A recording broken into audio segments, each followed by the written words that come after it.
video, man. Now we're gonna dive into this Devin Haney and Ryan Garcia fight from last night. I know a lot of people came up big on some money, man. Ryan Garcia was the favorite and the odds as far as the underdog. So if you put, I think like 10 on him, or if you put like 100 on him, you was gonna win like shit 5 or 10 bands, something like that. So the upside was crazy on the betting. I know a lot of people was going for Ryan last night, and Ryan went out there and knocked him down 3 times. And it was crazy. A lot of people had him as like the big underdog, like he had no chance to win. But it's just like when he went out there and fought Tank, I mean, like he didn't just get demolished, you know what I'm saying? He lost. But at the end of the day, like he went out there, he wasn't scared, you know what I'm saying? He fought his style of a fight. And you know what I'm saying? It was a little interesting, but I feel like at that point he didn't have the training that he needed, and he was a little bit too reckless. I feel like in this fight he was a little bit more, like I said, he was confident the entire time, like trolling the entire build up to the fight. And that's another reason why I feel like a lot of people went ahead and bet with him, because everything that he was saying and doing, the whole trolling, the whole Diddy stuff, like just everything. I feel like the confidence was there too much, and everybody was just essentially like, all right, he knows something that we don't, so we obviously got to see what's going on with bro. I'm gonna have to tap in and lock in, bro. And even with all the trolling that he was doing, like whenever they was doing like the little interviews and the fight build up, you know what I'm saying, recording like the little HBO boxing thing, he was locked in. So and he looked good too, as far as like, you know what I'm saying, his workout and the work he was putting in. And you know, big shout out to his trainer, the same dude that be training Earl Spence and Anthony Joshua. Like, you know, he one of the best trainers for a reason, man. Ryan definitely would. I feel like if he was still getting trained by the same people, he definitely wouldn't have went out there and did what he did last night. Devin Haney, though, it just looked bad on him too, just because, you know, all this cap he been doing about him and Tank getting in the ring and sparring, and him coming out on top as youngins, and then the footage finally come out, he was getting beat on, and now we get to the Ryan Garcia fight, a dude who, you know what I'm saying, ideally he's supposed to beat up in the fight. You know, Ryan turned his back towards him a lot, and he could have been getting in a lot of kidney shots, a lot of body shots, and yeah, he still came out here and he lost to the left hook. The left hook is obviously Ryan's is his punch. Everybody knew that. Tank harped on that whenever they fought. He did a good job at fighting against it.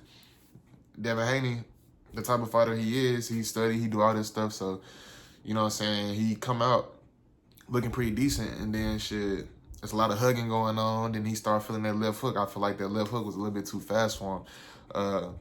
And everybody saw that last night. So shit, I feel like it's crazy though, in a sense, in like the boxing world, because whenever you a boxer and you somebody like Devin Haney, you ain't got no L's on your record, you know what I'm saying, you trying to be the next Floyd, which is impossible. I feel like nobody can really be the next Floyd.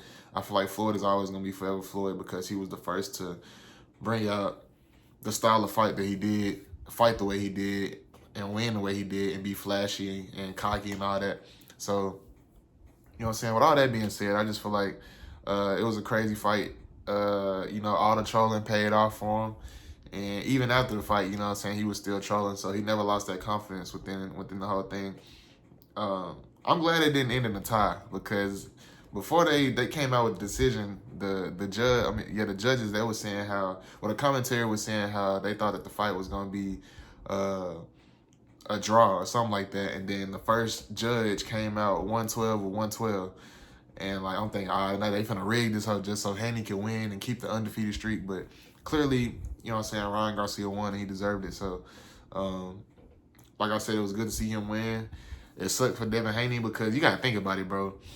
When you win every single fight that you fight, you literally feel like you can't lose, especially whenever you work as hard as bro work. Like, not only is he confident in the sense of saying, hey, I'm undefeated, woo-woo, but he put in hella work. I give him that. But a lot of people be saying too, like with him, you know, the way he talked, and you know, the confidence, the amount of confidence that he has, he shouldn't have, because they feel like he should have already lost at least a fight or two. They feel like he's not really a fighter that can really just sell big fights. I feel like this fight, more people cared about what Ryan Garcia was gonna do just because of how Ryan Garcia came in, you know, the little pretty boy thing, the Instagram following, and then he fought Tank, you know what I'm saying? Really is his first major pay-per-view fight. You know what I'm saying? He held his own for a good amount of time. And now you fighting Devin Haney, another undefeated fighter. And, you know, you go out there, you purposely don't make weight. Like, I ain't never really seen no shit like that where a boxer just go out and he purposely don't make weight. And then you bet you will pay $500,000 for each pound you are overweight. Like, 1.5 million, that's a lot of money. You know what I'm saying? Even for somebody like him, and like, I don't know how much money he making from, you know, the boxing or whatever all he got going on, but if somebody's saying that they want to bet me $500,000 per pound I'm overweight, I'm definitely not going overweight. Like, I ain't finna give nobody no free money. And I think it just goes to say a lot too, the fact that he went out, he had the beer, quote unquote. It probably was filled with water, who knows, but he had the beer as he was drinking on the scale.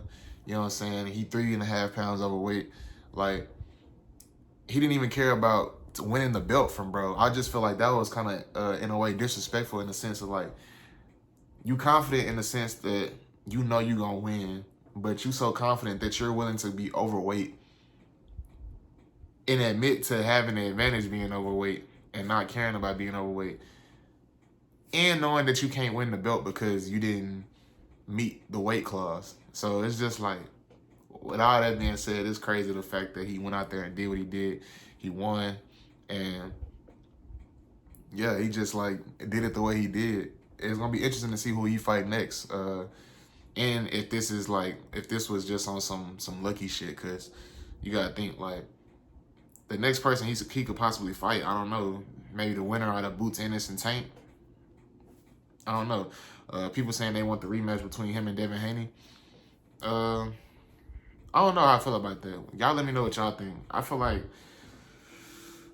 we kind of seen what we needed to see. I mean, it was kind of giving me that same Terrence Bud Crawford and Earl Spence vibe. Like, you know, you're expecting to see a certain outcome, and then the fight come and you just see one person just getting knocked down after time. It's just like, damn. So I don't know, man. I think it has potential to have a rematch, but in the end, I don't know if he gonna get it. At least not like back to back, like not right back. I feel like Ryan probably gonna want to fight somebody else. I feel like he might troll a little bit more.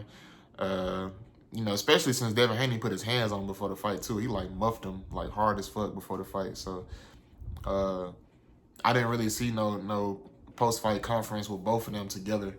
I don't know if Haney wanted to do that. I probably wouldn't want to do it either after ass whooping like that. But shit, you know what I'm saying? I don't know where it's gonna stand. He said he want the rematch. A lot of people were saying his jaw was broke because his mouth was open and it was swole the whole fight. But he said his jaw good, so I don't know. If they do run it back, it'll probably be sooner rather than later.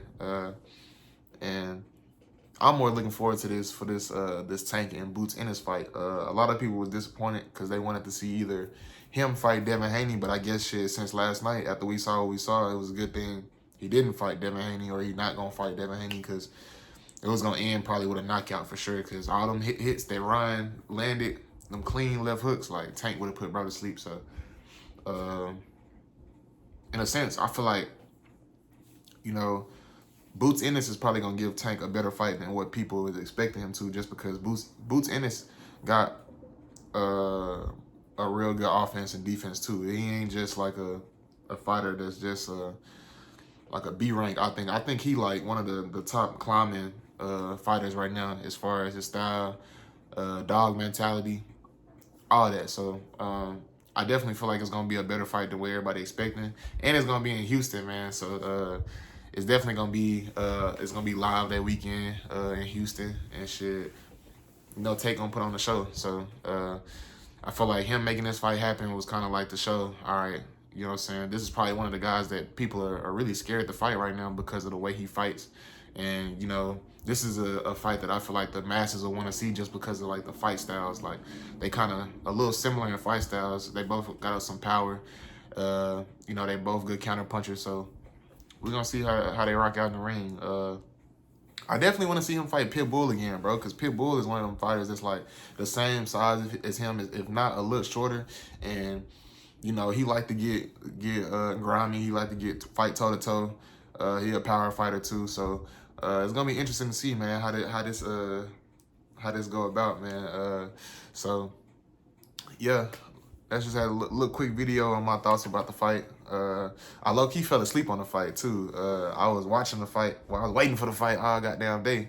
And it was 4:20, so I ended up getting sleepy. And I woke up, all of a sudden, it's 10th round. They just now starting the 10th round. So I'm like, damn, I didn't miss the whole fight. Because the fight before, that's when I started getting sleepy. So I ended up just waking up, and it was 10th round. So I caught the tail end of it, but I did watch the highlights. And like I said, it was kind of Devin Haney at first catching him, and then Ryan Garcia started to bounce back. So, yeah, man. But that's going to be it for this video, man. Make sure y'all like the video. Comment what y'all think, how y'all feel about the fight, what happened, and subscribe to the channel, man. We on the road to 1,000 subscribers, man. So, y'all keep on resharing. Y'all keep on tuning into the channel, sharing the videos, man. And, yeah.